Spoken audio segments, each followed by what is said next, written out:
Fala aí pessoal, beleza? Hoje tem live passando aqui para lembrar às 8 horas da noite, né? Depois de Flamengo e Fortaleza, o Flamengo podendo enfileirar a sua terceira vitória consecutiva no Campeonato Brasileiro. E sem perda de tempo, a gente vai falar por aqui mais sobre o jogo de hoje, né? Esse pré-jogo que eu vou fazer por aqui, o pós-jogo ao vivo, para mostrar para você como é que Flamengo e Fortaleza devem se enfrentar hoje no Maracanã. Eu estudei o time do Fortaleza, tem inclusive participação lá do Ceará, ao vivo no canal, mas eu vou começar com o Flamengo, né? Com os aspectos de hoje do Flamengo. O goleiro vai ser o Gabriel Batista de novo, né? Goleiro que falhou na partida contra o Bahia, né?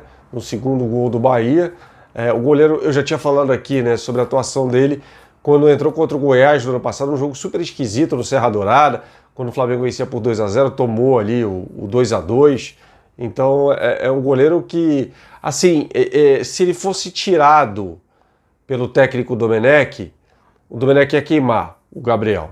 Tá? Então dá confiança, imagino que esteja bem nos treinamentos, para justificar essa condição de titular da equipe, né?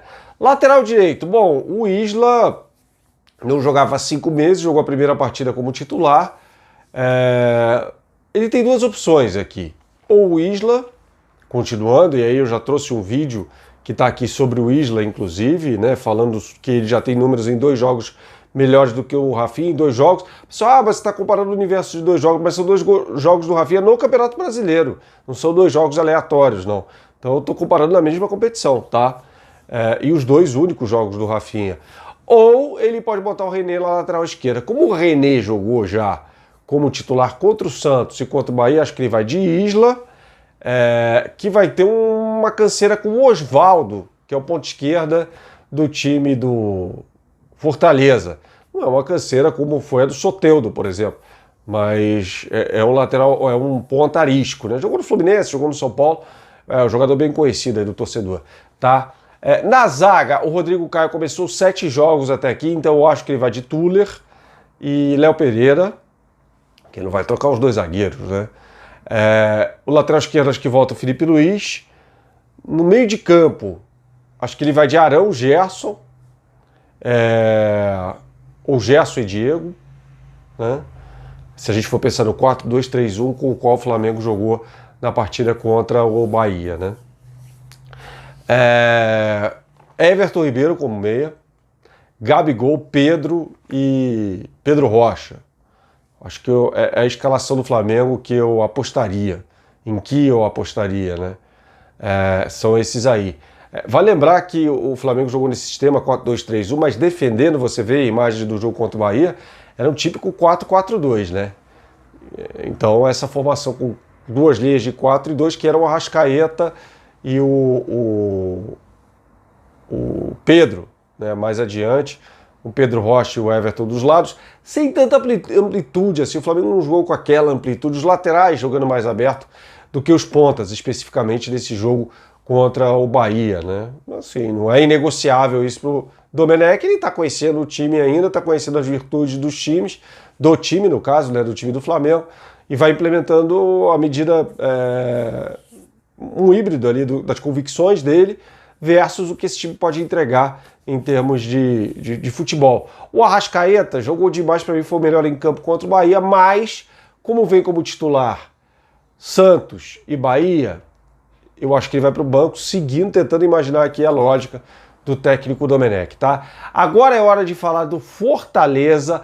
Eu vou colocar na tela o companheiro Josier Cunha, que é jornalista da capital cearense, para falar mais sobre as variações de jogo desse time que enfrenta o Flamengo hoje. Vai lá, Josier! Oi, Bernardo, um abraço para você, para todo mundo que acompanha o seu trabalho. Primeiro, uma satisfação estar falando aqui sobre o futebol cearense. O Fortaleza aqui tem um dos técnicos mais longevos do futebol brasileiro. Rogério Ceni vai para sua 3ª temporada e talvez seja um dos caras que mais tem gerência no clube e mais influência no time. E ele se molda de acordo com o adversário. Contra o Ceará, o Fortaleza jogou de uma maneira. Contra o Flamengo vai ser totalmente diferente. Contra o Ceará foi mais uma questão propositiva, um time que buscava ditar o ritmo do jogo. O Ceará adorou isso, venceu o jogo, e o Ceará conseguiu anular nas duas últimas oportunidades, na Copa do Nordeste e no Campeonato Brasileiro, anular o Fortaleza e vencer o jogo. Isso tem repercutido muito mal do lado tricolor. Contra o Flamengo, certamente, que o Rogério Ceni não é bobo nem nada, ele vai buscar ter um contra-ataque mais eficiente. Vai deixar a bola com o Flamengo, vai tentar marcar. O problema é marcar esse Flamengo, né? É difícil marcar esse Flamengo. Você olha para um lado, olha para o outro, tem sempre forças ali. Mas o Fortaleza certamente deve atuar de uma maneira diferente, sendo mais reativo no jogo deste sábado. Um abraço a todos, valeu! Legal, obrigado, Jussier. Participação do Jussier Cunha, diretamente de Fortaleza, para explicar as características do tricolor cearense. Bom, e aí ele falou sobre uma mudança de filosofia que pode acontecer. Eu vou falar aqui, o Fortaleza é um time que gosta da bola, tá? O Rogério Ceni é um técnico que preza a posse de bola, e em média tem mais de 50% de posse de bola nos jogos nesse Campeonato Brasileiro. Eu comentei um jogo do Fortaleza nesse Campeonato Brasileiro, foi um jogo contra o Bragantino, e vi o jogo contra o Corinthians. Tá, o Ceará uma parte. Contra o Corinthians, o Fortaleza negou e se adaptou às condições, melhor dizendo, e rejeitou mais a bola, né? Teve pouco mais de 40% de posse de bola. Em contrapartida, teve 10 chances de gol, 10 chutes, finalizações. Contra o Ceará, teve uma posse de bola superior a 70%, né? O jogo do Ceará é muito reativo, o jogo do Guto Ferreira. Em contrapartida, teve menos finalizações, foram 5. Então, assim, é um time que ele consegue deixar mais a bola com o adversário e, evidentemente, claramente, o Flamengo no Maracanã vai ter mais a posse de bola do que o Fortaleza. Aliás, esse é o perfil do Flamengo, né? É um time que tem muito a posse de bola, mas vai saber jogar, né? Como é que vai entrar o Fortaleza? O lateral direito é o Tinga, ou vai jogar o Gabriel Dias? Ele coloca, contra o Fortaleza jogou o Tinga como titular, contra o Bragantino, melhor dizendo, jogou o Tinga como titular, depois entrou o Gabriel Dias. Os dois sobem bastante, tá? Na zaga, Quinteiro é o capitão, Jackson, ele pode jogar com o Jackson ou Paulão. Jackson, que era do Palmeiras em 2015, tá? Saiu machucado no jogo contra o Bragantino. No meio-campo, Felipe Juninho, né? E aí o David atrás do centroavante, que no caso é o Wellington Paulista, vai jogar o David da Fonseca. Pelo lado direito, o Romarinho, e pelo lado esquerdo, o Osvaldo. E o centroavante é o Wellington Paulista, que por sinal é o artilheiro desse time do Fortaleza na temporada, com 7 gols marcados.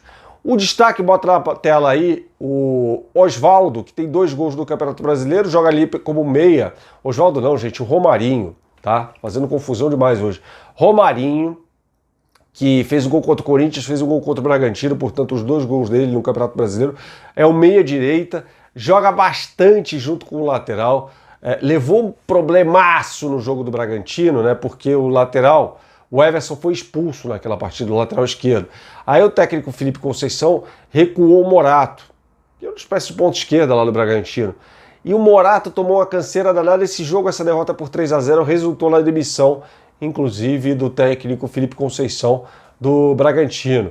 Então o Romarinho vai jogar muito pelo lado direito. É bom quem jogar pelo lado esquerdo, acho que vai ser o Felipe Luiz, que ele tem ali, né, uma proteção também. O Flamengo já experimentou esse tipo de jogo do Fortaleza, pelo menos com os pontos. O estilo de jogo é bem diferente, mas com a atuação destacada dos pontas no jogo contra o Santos. Em menor escala, é mais ou menos o mesmo cuidado que os laterais deverão tomar no jogo contra o Fortaleza hoje, tá? Números do time do Fortaleza aqui em comparação com o Flamengo, tem 6 gols de dentro da área nesse Campeonato Brasileiro, apenas 1 fora de área, dos 7 gols do Fortaleza no Campeonato Brasileiro, e cria 1,4 chance de gol, grande chance de gol por jogo, o time do Rogério Ceni. Ou seja, o time do Rogério Ceni gosta de tocando bola até dentro da área, tá? Passando aqui a página para o Flamengo, virando a página para o Flamengo, você vai ver que é um perfil muito parecido. O Flamengo tem 8 gols feitos de dentro da área e 1 de fora. O Flamengo também gostando de jogar, até criar, né? Usando a área para isso. E o Flamengo tem mais de 3 grandes chances criadas por jogo, mais do que o time do Fortaleza. Tem mais gols na competição, também os números ofensivos do Flamengo são superiores aos do Fortaleza, evidentemente, e assim será hoje no Maracanã. Mas esse jogo contra o Fortaleza como qualquer jogo de futebol, né? O jogo não você não pode perder muitas chances de gol. Nesse jogo contra o Fortaleza, as criando, tem que definir logo o jogo também, porque esse time do Rogério Ceni é muito traiçoeiro. O Rogério Ceni é bom técnico. É o maior técnico da história do Fortaleza já. Ganhou o estadual, ganhou a Copa do Nordeste, ganhou a Série B, disparado. Nesse pouco tempo, em tese, né, no universo do Fortaleza, de idade do Fortaleza, de história do Fortaleza, é um universo pequeno, mas o Rogério Ceni já é o maior técnico da história do clube e tem um estilo de jogo com o qual eu, pelo menos, me identifico. Tá bom, pessoal? Portanto, então não percam hoje, você já soube tudo aí sobre o Fortaleza, sobre o Flamengo, como devem jogar as equipes, e então estaremos juntos, tá? Sem falta, hoje na live, às 8 horas da noite, aqui no canal, com o pós-jogo aí de Flamengo e Fortaleza. Flamengo, repito aqui, podendo chegar à 3ª vitória consecutiva no Brasileirão 2020. Valeu, galera, um abraço, tchau, tchau.